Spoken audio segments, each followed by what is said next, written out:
దేవరపల్లి భాష్యం school నందు 79వ స్వాతంత్ర దినోత్సవాన్ని ఘనంగా నిర్వహించారు. విద్యార్థులు దేశభక్తి గీతాలను ఆలపించి నృత్య ప్రదర్శన చేశారు. స్వాతంత్ర సమరయోధుల వేషధారణలో విద్యార్థులు ప్రత్యేక ఆకర్షణగా నిలిచారు. విద్యార్థుల పిరమిడ్స్ ప్రదర్శన మంత్రముగ్ధులను చేసింది. Bhashyam school principal P Perayya Naidu జాతీయ జెండాను ఎగురవేశారు. విద్యార్థులంతా కులమతాలకు అతీతంగా దేశభక్తితో మెలగాలని, దేశ సమగ్రతను పెంపొందించాలని పేరయ్య నాయుడు అన్నారు. ఈ కార్యక్రమంలో Bhashyam champs principal Sheikh Shabana, U Krishnarao, Anil Kumar, Manju, Shruti, Brahmaji ఉపాధ్యాయులు పాల్గొన్నారు.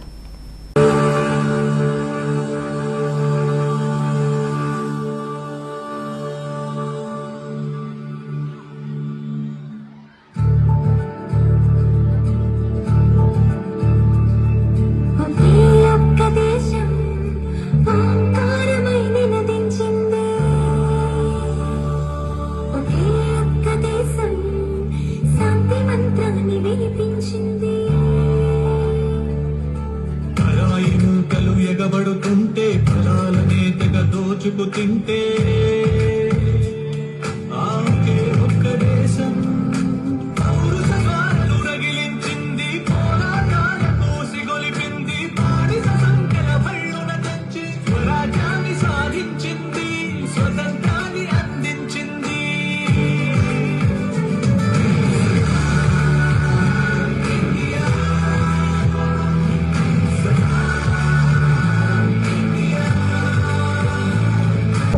స్వాతంత్ర దినోత్సవం